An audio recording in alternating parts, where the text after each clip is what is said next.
예수 그리스도 이름으로 하나님 말씀 증거하겠습니다. 출애굽기 22장 28절부터 31절까지 말씀 읽겠습니다.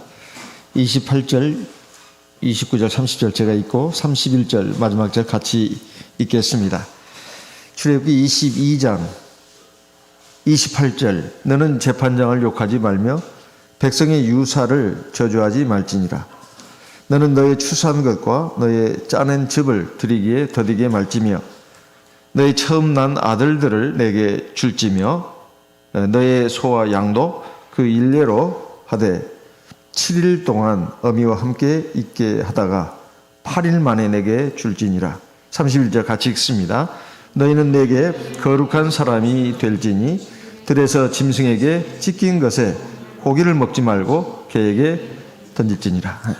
하나님의 말씀은 모두가 다 우리를 위해서 주신 말씀입니다. 특별히 십계명을 비롯해서 율법은 우리에게 좀 딱딱한 느낌이 있습니다. 뭐 하라 하지 마라. 참 굉장히 참 우리를 막 옥죄고 힘들게 하는 말씀인 것 같습니다. 그러나 절대 그게 아닙니다. 하나님의 말씀은 우리의 유익을 위해 주셨는데 그 유익이란 게 뭐냐? 바로 나의 생명 그리고 나의 복을 위해서 주신 말씀이다 하는 것입니다. 그래서 요한 1서 5장 3절에 보면 하나님을 사랑하는 것은 이것이니 그의 계명들을 지키는 것이라. 그의 계명들은 무거운 것이 아니로다. 그러면서 요한복음의 14장 21절에 가서 보게 되면 예수님께서 말씀하셨습니다. 나의 계명을 가지고 지키는 자라야 나를 사랑하는 자니 나를 사랑하는 자는 내 아버지께 사랑을 받을 것이요 나도 그를 사랑하여 그에게 나를 나타내리라. 표현이 좀 다르지 이거 우리에게 생명을 주고 복을 주시겠다는 말입니다. 상 주시겠다는 말이에요. 그렇다면 하나님의 계명, 하나님의 율법은 우리에게 부담스러운 것이 아니라 이건 한 말씀이라도 더 듣고 내가 혹시 부족한 게 뭐 있나 해가지고 그냥 따라가면 되는 겁니다. 그리고 우리에게 불가한 것을 요구하지 않습니다. 오늘 말씀도 바로 그와 관련이 있습니다. 오늘 우리에게 주신 말씀은 세 가지를 놓고 말씀하고 있는데요. 그 결론은 사실상 31절에 있습니다. 너희는 내게 거룩한 사람이 될 것이다. 돼야 된다. 그럼 어떻게 하면 하나님 앞에 거룩한 사람이 될 것인가? 세 가지를 놓고 말씀하고 있습니다. 첫째는 28절에 있습니다. 너는 재판장을 욕하지 말며 백성의 유사를 저주하지 마라. 두 번째는 너희 추수한 것 중에서 처음 난 것들, 그건 아들도 해당되고 그리고 수확물도 해당됩니다. 뭐 가축, 첫소생 그리고 농작물의 첫 소생 다 해당되는 거예요. 하나님께 드려야 된다. 그럼 세 번째는 뭐냐면 31절 후반부에 보면 들에서 짐승에게 찢긴 것의 고기를 먹지 마라. 그것은 개에게 줘라. 이렇게 말씀하고 있습니다. 자, 그러면 우리가 하나님 앞에서 거룩한 백성이 된다면 이것은 나의 생명, 나의 받을 복 위해서 아주 필요한 것이다. 이걸 우리가 알고 우리가 하나님 말씀을 살펴봐야 되겠습니다. 먼저 재판장을 욕해서는 안 된다. 여기 재판장이라고 하는 것은 세상의 재판장을 말하는 게 아닙니다. 하나님의 말씀, 하나님의 계명, 하나님의 율법을 가르치고 적용하고 전하는 사람을 말하는 것입니다. 욕하지 말라는 거예요. 그다음 백성의 유사는 백성의 지도자들 말하는 겁니다. 뭐 장로라든가 어쨌든 그 이스라엘 회중을 갖다가 이렇게 이끌어가는 사람들 있잖아요. 리더들 이런 사람들을 저주해서는 안 된다는 것입니다. 왜 이런 말씀을 하셨을까요? 이것은 바로 하나님을 경외하는 모습이에요. 하나님의 말씀을 가르치고 적용하고 집행하는 사람들을 갖다가 존경하는 것, 따르는 것은 그 지도자를 위해서가 아니라 자기 자신에게 유익이 있다는 거예요. 제가 언젠가 어느 교회에 심호할 때 그 할아버지 할머니도 성직자 입니다. 그 다음에 아버지 어머니도 성직자. 어머니 할머니가 성직자란 말 아니에요. 할아버지 아버지가 성직자예요. 성직자 집안에서 자라난 청년입니다. 제가 심화하는 한번 놀러 왔었어요. 그래서 제가 참 믿음도 좋고 공부도 어느 정도 했고 그래서 참 하나님의 일을 하면 얼마나 좋을까 싶어서 제가 권유를 했습니다. 자네 하나님의 일을 한번 해보는 게 어떤가. 그러니까 그 청년이 하는 말이 저는 못하겠습니다. 왜 그래요? 왜 그런가 물어봤더니 제가 생각할 때 우리 목자님도 굉장히 다 애쓰시는 것 같은데 저희 집에서 보면 할머니가 우리 목자님들 욕을 그렇게 바가지로 해야 된다는 거예요. 여 목자는 저것이 문제고 저 목자는 저것이 문제고 성직자 집안에 자라난 그 청년이 그런 말을 하더구만요. 그래서 자기 생각할 때 이 목자 돼봐야 아무 소용이 없다. 이렇게 욕을 뒤에서 욕하는 사람들이 많은데 무슨 존경을 받는다고 그런 일을 할 것이냐. 그래가지고 상당히 그래도 참 돈을 많이 버는 그냥 직장으로 이렇게 나갔습니다. 근데 지금 가만히 그때 그 말을 들으면서 제가 그랬습니다. 그래도 그게 전부가 아니라고. 아마 다 잘 되라고 하는 말씀일 거라고 제가 여러 가지로 이렇게 말을 했지만 그 청년은 고개를 갸우뚱갸우뚱하면서 참 받아들이지 않았습니다.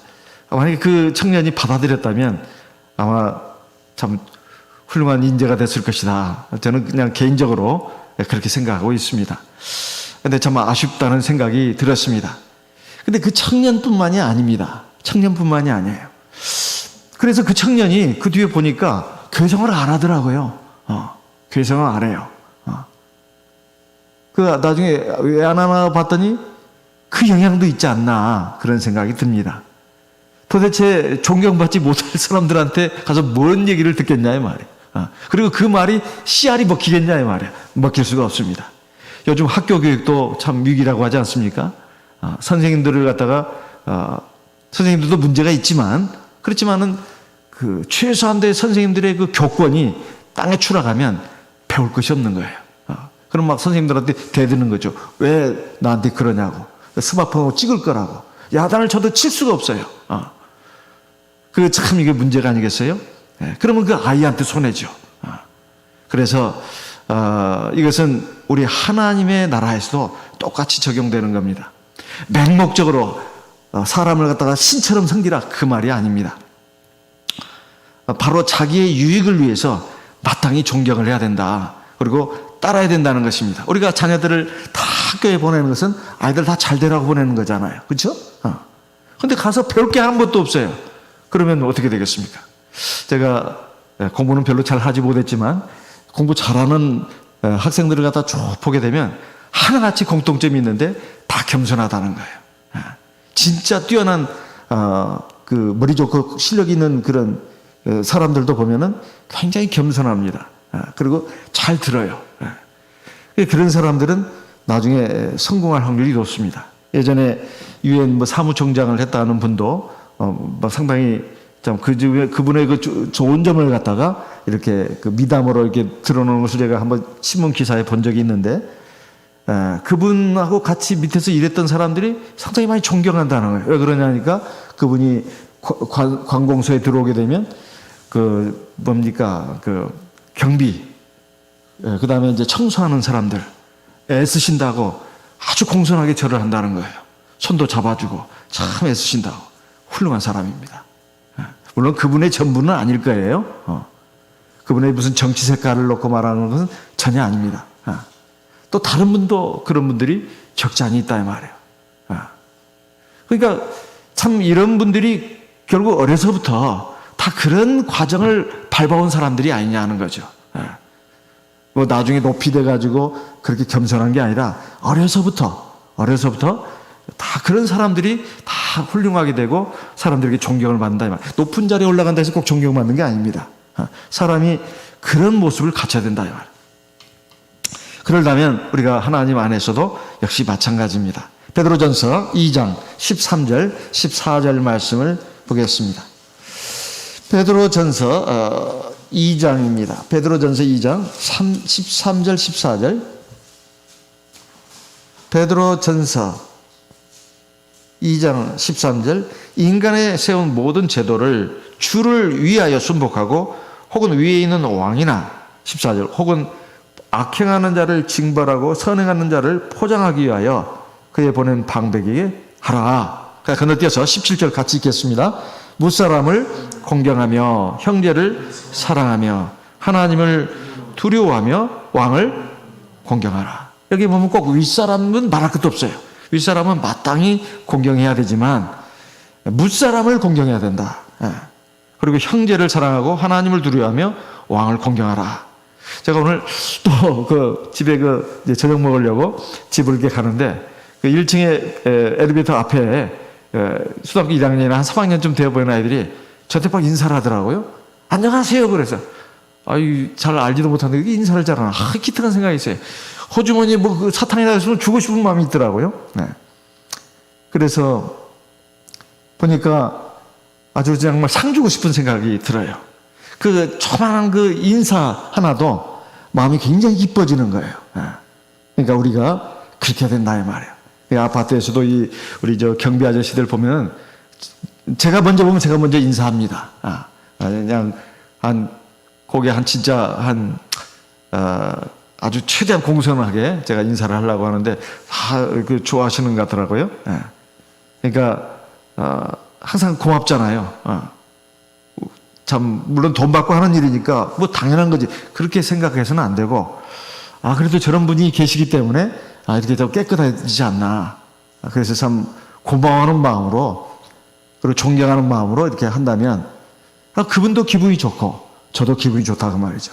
근데 우리가 교회 안에서뿐만 아니라 세상에 나가서도 그렇게 해야 됩니다. 그러면 그것을 또 하나님이 보고 계신단 말이에요. 하나님 보시고 참 너 어떻게 이렇게 착하냐 해가지고 하나님이 복을 주신단 말이에요. 얼마나 감사하겠습니까? 꼭 하나님께 상 받으려고 그런다기보다도 그렇게 하는 것이 참 하나님 보시기에도 아름답다 하는 것입니다. 히브리서 13장 17절 말씀을 읽어보겠습니다. 히브리서 13장 17절입니다. 히브리서 13장 17절 같이 읽겠습니다. 너희를 인도하는 자들에게 순종하고 복종하라. 저희는 너희의 영혼을 위하여 경성하기를 자기가 회개할 자인 것 같이 하느니라. 저희로 하여금 즐거움으로 이것을 하게 하고 근심으로 하게 말라. 그 다음에요. 그렇지 않으면 너희에게 유익이 없느니라. 우리가 학교 선생님들이나 교회에서 가르치는 분들 입장에 있는 분들한테 참 순종하는 것, 존경하는 것은 그분들을 위해서가 아닙니다. 사실 나의 유익을 위해서 하는 거예요. 나의 유익을 위해서. 만약 그렇게 안 하면 자기한테 유익이 없다는 거예요. 여기 유익이라는 말은 그겁니다. 하나님 앞에 구원받기가 어려워지고, 왜냐하면 아까 어떤 청년이 제가 참 하나님 일꾼으로 참 이렇게 했으면 좋겠다 싶었는데 그 정도가 아니라 나중에 이 믿음에서 떨어질 길까지 가더라고요. 근데 나중에 회개하고 돌아왔지만, 그래 하나님 앞에 이제 착하고 충성된 일꾼이 됐지만, 물론 목자로 나선 건 아닙니다. 그런 위기가 있다 이 말이에요. 그리고 하나님 앞에 복을 갖다가 복을 자기가 차단하는 그 결과가 될 수 있다. 그러니까 자기의 유익을 위해서 그렇게 해야 된다는 것입니다. 요한복음 13장 20절 말씀을 읽어보겠습니다. 요한복음 13장입니다. 요한복음 13장 20절 같이 읽겠습니다. 요한복음 13장 20절입니다. 내가 진실로 너희에게 이르노니 나를 보낸 자를 영접하는 자는 나를 영접하는 것이요 나를 영접하는 자는 나를 보내신 이를 영접하는 것이니라. 예수님이 아예 그냥 딱 못을 박았지 않습니까? 내 이름으로 보낸 사람, 그 사람을 갖다가 영접하면 바로 주 예수님을 영접하는 것이다. 자기에게 유익이 있다 그 말이죠.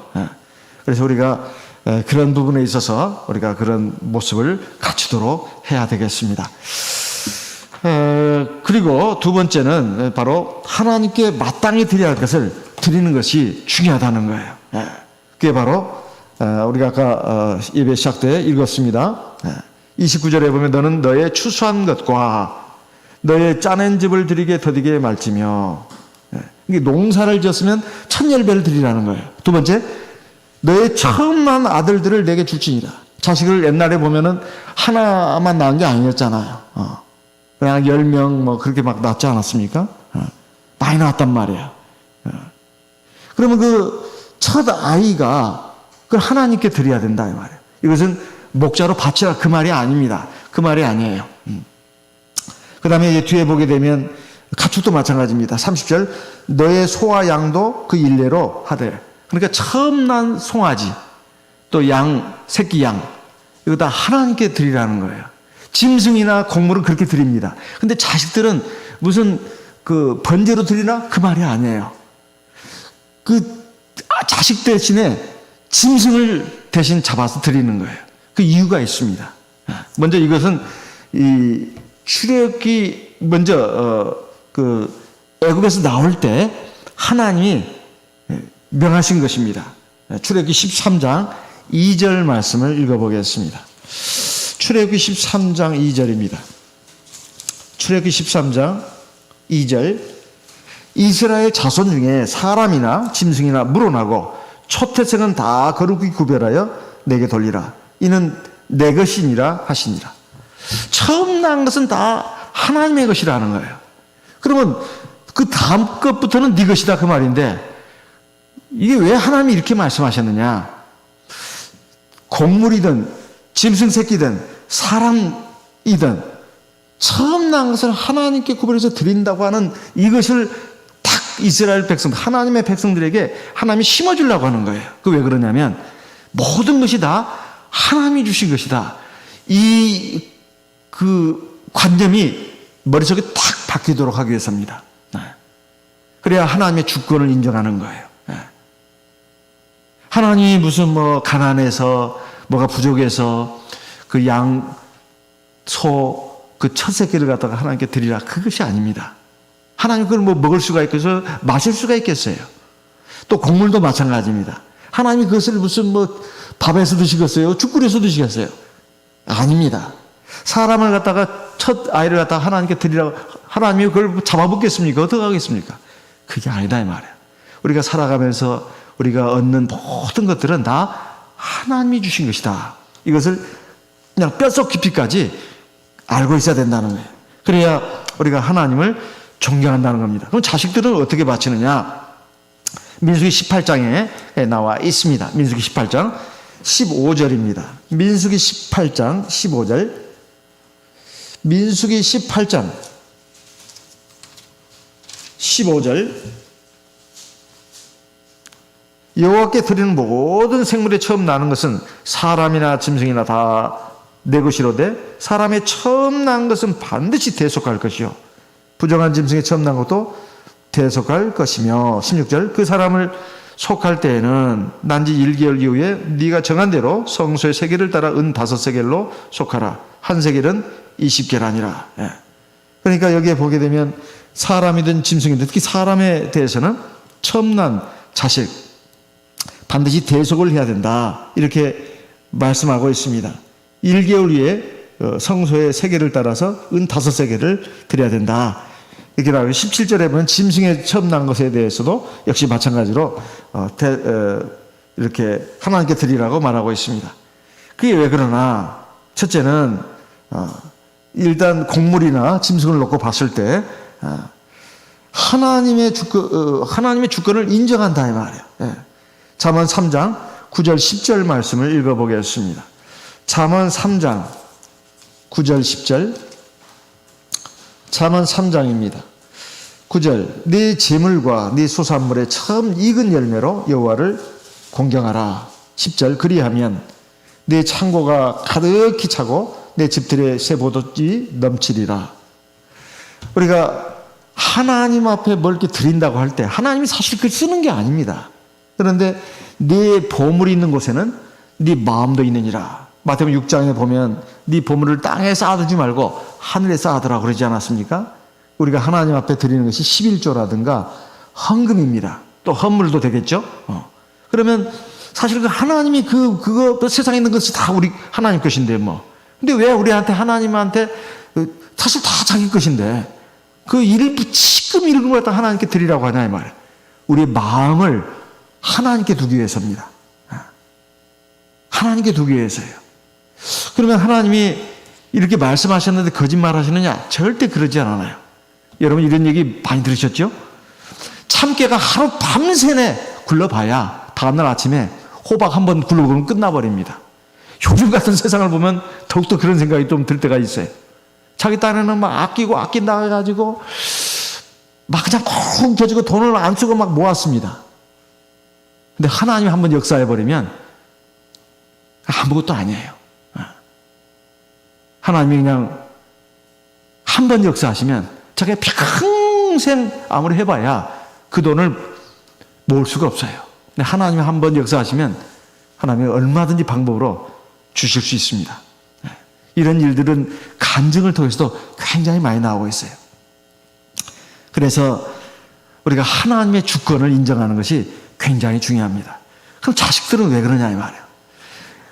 처음 열매를 말해요. 그 짐승이든 곡식이든 과일이든 처음 열매를 하나님께 드리는 거, 그 다음에 사람도 처음 열매를 하나님께 드린다고 하는 이 관념은 그 다음 것은 이제 다 네 것이라고 하더라도 이것도 다 하나님이 주신 것이구나. 이것이 다 머릿속에 들어가는 거예요. 그래가지고 심지어 자식도 말입니다. 이게 원래 내 것이다. 이게 아니에요. 이건 하나님이 나에게 주신 기업이다. 이게 딱 들어갑니다. 시편 127편 3절입니다. 시편 127편 3절. 시편 127편 3절. 자식은 여호와의 주신 기업이요 태의 열매는 그의 상급이로다. 이게 자식이 내 자식이지. 이제 결혼해가지고 자식들 이제 낳고 키우면 너무 예쁘고 사랑스럽잖아요. 다 이거 내 자식이다. 그런데 사실 하나님이 주신 기업입니다. 하나님 나한테 맡긴 거예요. 그러면 권리도 있지만 책임도 있다 이 말이에요. 뿐만 아니라 여기 보면 그의 열매는 태 열매는 그의 상급이다. 하나님이 우리에게 상으로 주신 거예요. 그러니까 여러 가지 의미가 있습니다. 복합적인 의미가. 자식은 하나님이 주신 기업이니까 마태복음 25장에 보게 되면 기름 준비한 어리석은 처녀 얘기만 아니라 그 다음에 달란트 비유가 나오잖아요. 1달란트, 2달란트, 5달란트. 그것입니다. 하나님이 우리한테 달란트 맡긴 거예요. 그러면 이것을 그 자식을 어떻게 내가 키워야 할 것인가? 우리에게 기쁨도 되고 즐거움도 되고 나중에 우리에게 힘이 되기도 합니다. 하지만 하나님이 나에게 맡기신 책임이기도 해요. 잘 키우면 하나님을 기쁘시게 할 뿐만 아니라 사람들이 또 칭찬합니다. 진짜 아주 자식들 잘 키웠다고 말이야. 그러면 하나님께도 영광이 되지만 그 달란트를 갖다가 내가 잘 이렇게 그 하나님의 그 기뻐하시는 대로, 왜냐하면 나한테 맡기신 기업이니까 내가 잘하면은 하나님 상도 주셔요. 너 참 잘했다고.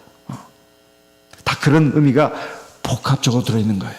그러니까 자식들도 이건 내 것이야. 세상 사람들처럼 그렇게 생각하지 말고 하나님이 나에게 맡겨주셨어. 그러니까 내가 마땅히 내가 하나님께 드려야 된다. 이것은 하나님 앞에 제사 드리는 백성으로, 제사장으로 세우는 것을 말합니다. 물론 가장 참 영광스러운 일은 이제 자식들 여럿이 있으면 하나라도 하나님께 선지자나 제사장으로 바치는 것도 아주 좋은 일입니다. 정말 머리도 좋고 인물도 좋고 능력도 있고 성품도 훌륭하고 이런 자식이 있다면 하나님께 탁 바치면 얼마나 좋겠습니까? 그러면 정말 하나님을 영화롭게 하고 많은 사람들을 유익하게 하잖아요. 나중에 하나님 나라에서 상이 클 겁니다. 그래서 이 자식이나 내가 어떤 세상에서 그 농사 지으면서나 또는 일하면서 얻는 수입에서 그 첫 열매를 하나님께 드린다고 하는 것은 아주 아름다운 일이에요. 지금까지 제가 하나님 일을 하면서 참 보람된 순간들이 많았는데, 그래서 바로 이제 가르쳤던 우리 청년들이 이제 대학을 졸업하고 첫 직장을 가졌을 때 첫 월급을 갖다가 하나님께 그대로 드리는 이 청년들을 제가 참 많이 봤습니다. 참 많이 봤어요. 그걸 볼 때마다 참 마음에 깊은 감동이 왔습니다. 그 청년들을 쭉 지금 보면은 아주 다 잘 살고 있어요. 진짜 하나님 은혜 가운데서 참 하나님이 복도 주시고 그래가지고 아주 이게 잘 살고 있는 모습을 볼 수가 있어요. 그리고 교회에서도 굉장히 참 훌륭한 일꾼이 돼가지고 봉사하는 모습들을 봅니다. 참 얼마나 감사한 일이에요. 사실은 우리가 일평생 살아가면서 하나님 우리에게 먹을 것, 입을 것, 마실 것, 우리에게 필요한 것들을 다 주십니다. 그런 믿음이 바로 그 사람 안에 있다고 하는 것은 바로 하나님 앞에 첫 열매를 드리는 거예요. 첫 열매를. 이것은 참으로 귀하고 아름다운 일입니다. 잠언 8장 17절 말씀을 읽어보겠습니다. 잠언 8장 17절입니다. 이것은 하나님을 경외하고 사랑하는 태도입니다. 잠언 8장 17절 같이 읽어보겠습니다. 나를 사랑하는 자들이 나의 사랑을 입으며 나를 간절히 찾는 자가 나를 만날 것이니라. 18절 같이 읽습니다. 부귀가 내게 있고 장관 재물과 의도 그러하니라. 부귀, 장관 재물, 의, 이거 하나님께 있어요. 그러니까 하나님을 사랑하는 사람은 하나님께 반드시 그 이상, 그 몇 배의 그 더 많은 복을 받는다 하는 것을 우리가 알아야 되겠습니다. 만물은 다 하나님으로부터 나왔고 또 하나님으로 말미암았다. 이 말씀은 성경 곳곳에서 말씀하고 있습니다. 로마서 11장 35절입니다. 로마서 11장 35절, 로마서 11장 35절입니다. 로마서 11장 35절. 누가 주께 먼저 드려서 갚으심을 받겠느냐. 36절 같이 읽습니다. 이는 만물이 주에게서 나오고 주로 말미암고 주에게로 돌아감이라. 영광이 그에게 세세에 있으리로다. 모든 세상 만물이 다 하나님에게 창조돼서 나온 거예요. 그래서 결국 다 또 하나님께로 돌아갈 것이다. 이런 말씀이에요. 그래서 우리가 그 하나님의 주권을 인정하는 그 표현이, 마음의 표현, 믿음의 표현이 바로 첫 열매를 하나님께 드리는 것이다 하는 것입니다. 그래서 하나님 앞에서 내가 재물 조금 드리는 거, 이거 절대로 아까울 일이 아닙니다. 아까울 일이 아니에요. 하나님이 그걸 다 보신다 이 말이에요. 네 마음이 지금 나한테 있구나. 그 하나님이 먹거나 그러지 않습니다. 다 하나님의 성업을 위해서 쓰여지는 거죠. 그리고 이미 여러 번의 예외를 통해서 나왔습니다만 내 주변에 뭐 가까이 있는 사람들에게 내가 사랑을 베푸는 것도 절대 헛수고가 아닙니다. 그거 다 하나님이 다 보셔요. 그리고 다 갚아주십니다. 그 이상으로 말이에요. 다 자기에게 유의다 그 말이에요. 재물에 대해서 절대 욕심을 갖지 말 일입니다. 재물은 귀한 거예요. 하지만 거기 집착할 필요는 없습니다. 소중하게 잘 쓰면 되는 거예요. 그러니까 그런 마음으로 간다면 하나님이 너는 내 백성이다. 그래서 하나님이 기뻐하시고 우리에게 두 번째 열매, 세 번째 열매 계속 주시겠다는 뜻입니다. 우리가 뭐 첫 열매 하나님께 드렸다 해서 끝나는 게 아니고 두 번째 열매, 세 번째 열매, 네 번째 열매, 100번째 열매, 1000번째 열매 계속 주시겠다는 거예요. 그러니까 그런 하나님의 섭리를 믿고 우리가 하나님께 드리는 그런 사람이 되어야 되겠습니다. 제가 언젠가도 말씀드렸다시피 여기 어느 목자님은 자기 큰아들 진짜 똑똑하고 잘난 아들 아니에요? 그 나라에서 전국 수석을 했어요. 최고의 대학을 들어갔습니다. 그리고 미국으로 유학 갔고 거기서 박사학위 받고, 그런데 그 아들이 교통사고를 한번 당해가지고 한 번쯤 죽을 뻔했었습니다. 그런데 하나님의 보호하심으로 살아났어요. 그 아들이 헌신한다고 했을 때 허락을 했습니다. 왜냐하면 어렸을 때 홍역으로인가요? 한번 죽을 뻔했었거든요. 열이 막 40도를 넘고 막 그래가지고 진짜 이건 뭐 죽을 목숨인데 하나님의 역사를 살아났죠. 근데 살아났어도 바보 천치가 돼야 되는데 그렇게 안 되고 비상한 머리를 가져가지고 계속 그 전교 1등으로 해가지고 그 나라에서 최고의 대학을 그것도 수석으로 졸업하고 그리고 미국의 유명한 대학에 들어가서 또 박사학위도 받고 교수가 되고 그랬는데 헌신하지 않았습니까? 근데 하나님이 그게 첫 아들을 하나님께 드리고 나니까 마찬가지입니다. 둘째, 셋째, 넷째 하나님이 복을 주셔가지고 아주 참 경제적으로뿐만 아니라 사회적으로도 또 교회 안에서도 참 존경받는 그러한 그 위치에 서게 되고 그 하나님이 다 갚아주신 것이다. 이런 말씀을 간증으로 들은 적이 있습니다. 우리가 하나님 앞에서 이런 부분도 좀 신경을 써야 되겠고 우리 교회에 참 훌륭한 일꾼들이 꼭 나왔으면 하는 바람이 간절합니다. 저는 지금 그것을 위해서도 기도를 하고 있습니다. 우리 성도님들도 위해서 많이 기도해 주시기 바랍니다. 세 번째는 들에서 찢겨 죽은 곳의 고기를 먹어서는 안 된다. 이렇게 말씀하고 있습니다. 들에서 찢겨 죽은 고기가 뭘까요? 이것은 야생 짐승이 그 소라든가 양이라든가 그 염소 이런 가축을 막 죽인 거죠. 그러다가 이제 미처 다 먹지도 못하고 그냥 도망간 그런 경우가 있으면 아이고 이거 참 짐승에게 찢겨 죽은 이 가축이 너무나 아깝다는 거죠. 근데 그 먹으면 안 된다는 거예요. 이것은 하나님 보실 때 부정하다는 것입니다. 먹어서는 안 된다. 그것은 개한테 주라는 거예요. 이것은 영적인 뜻이 들어 있습니다. 우리가 오늘날 무슨 들에서 짐승에 물어 뜯겨 죽은 그런 고기를 먹을 일은 없잖아요. 영적인 뜻이 있어요. 마태복음 7장 6절 말씀을 읽어보겠습니다. 마태복음 7장 6절입니다. 마태복음 7장 6절. 마태복음 7장 6절 말씀. 거룩한 것을 개에게 주지 말며 너희 진주를 돼지 앞에 던지지 말라. 저희가 그것을 발로 밟고 돌이켜 너희를 찢어 상할까 염려하라. 성경에서 개, 돼지는 부정한 짐승으로 나옵니다. 그런데 거룩한 것을 개에게 주지 마라. 근데 오늘 읽은 말씀을 보니까 짐승에게 물려 죽은 그 고기는 줘라는 거예요. 이건 부정한 것이니까. 그 짐승이 뭐겠습니까? 영적으로 마귀를 상징하는 것입니다. 이게 마귀에게 물려 죽은 짐승의 고기.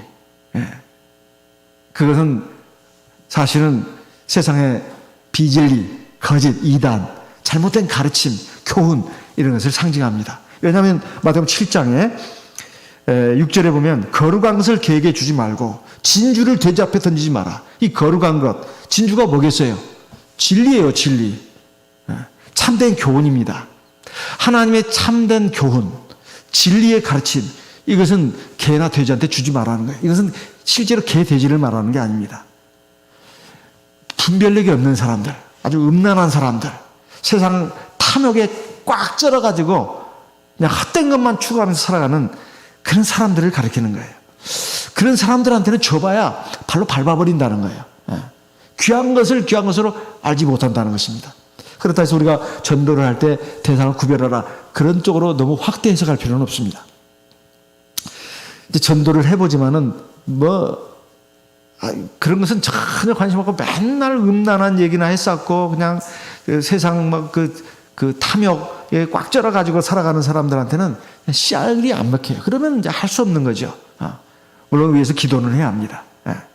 그렇지만은 그 얘기를 해도 안 통해요.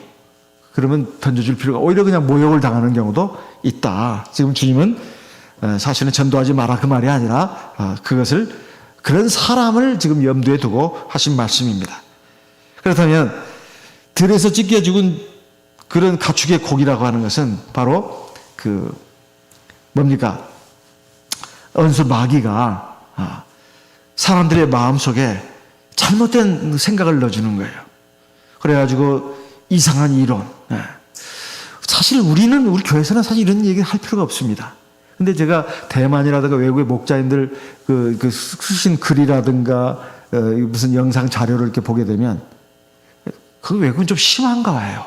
동성애 얘기를 그렇게 했습니다. 우리 교회에 무슨 동성애 하는 사람이 있을까요? 없어요. 그래도 꼭 말씀을 하십니다. 왜 하냐? 저는 그 이유를 좀 알겠어요. 왜냐하면 그걸 또 동조하는 사람들이 나옵니다. 그러니까 하지는 않지만 그게 뭐가 잘못이냐는 거예요. 신도들 가운데도 그렇게 말하는 사람이 나온답니다.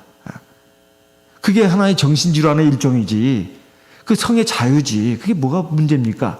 이렇게 문제를, 이의를 제기하는 신도들이 있다는 거예요. 그래서 그걸, 이건 아닌데 깨우쳐 주기 위해서. 또 남녀 간의 자유연애 결혼, 막 이것도 그게 뭐가 문제냐, 막 이렇게 해가지고 자꾸 이렇게 돼 나가는 것이 이 교회까지 이렇게 들어오고 있다는 것입니다. 그런데 문제는 그렇게 행위를 하지 않는다 하더라도 그게 동조해서는 안 되잖아요. 분명히 성경에 의하면 동성연애하는 사람은 돌로 쳐 죽이라고 되어 있습니다. 그리고 그것을 정신질환의 일종이라고 말하고 있지 않아요. 그럼 세상 학자들이 하는 말, 의사들이 하는 말하고 하나님 말씀하고 충돌이 됩니다. 어느 걸 따라야 되냐 이 말이에요.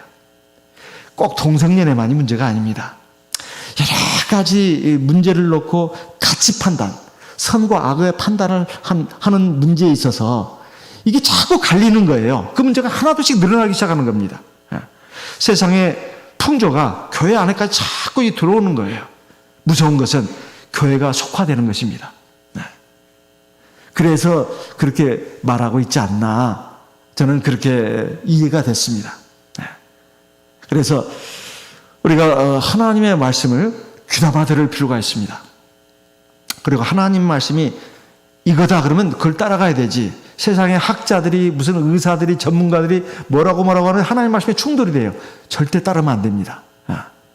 하나님의 말씀이 옳은 거예요. 세상 학자들의 이론이 옳은 게 아닙니다.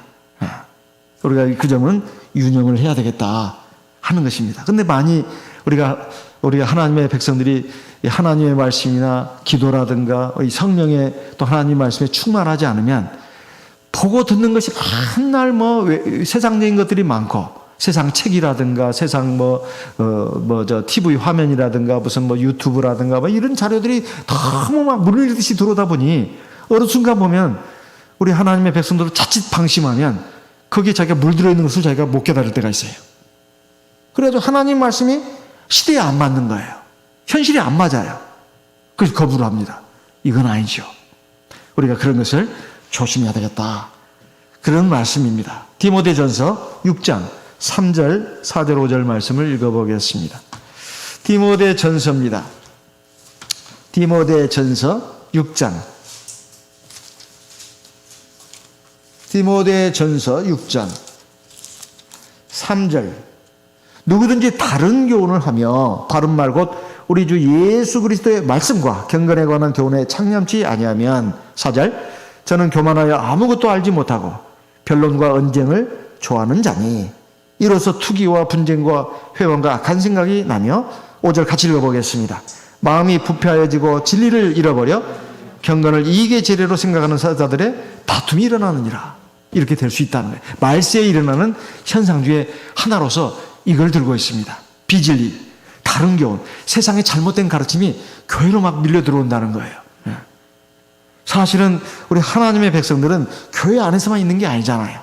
세상에 몸담고 또 살아가지 않습니까?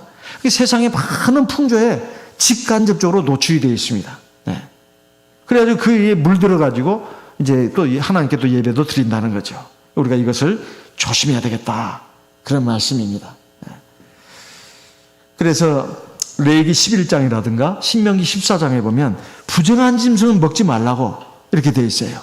땅에 기는 거, 그 다음에 걸어다니는 거, 공중에 나는 새들, 그 부정한 그 짐승에 대해서 쭉 말하고 있는데, 그 영적인 교훈은 나중에 또 시간이 되면 조금 더 살펴보기로 하겠습니다.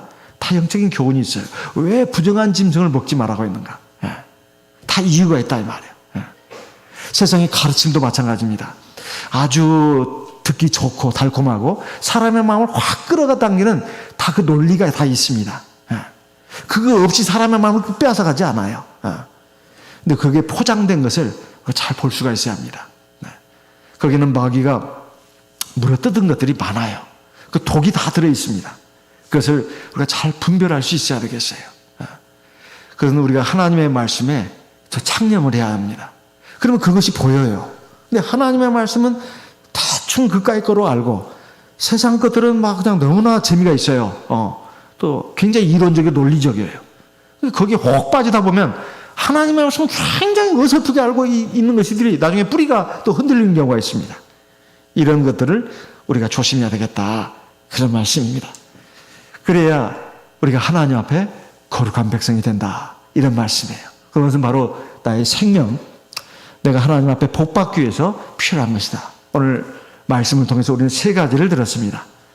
하나님을 경외하는 사람들은 하나님 말씀을 가르치고 적용하고 인도하는 사람들을 갖다가 비방하지 말고 욕하지 말고 존중해라.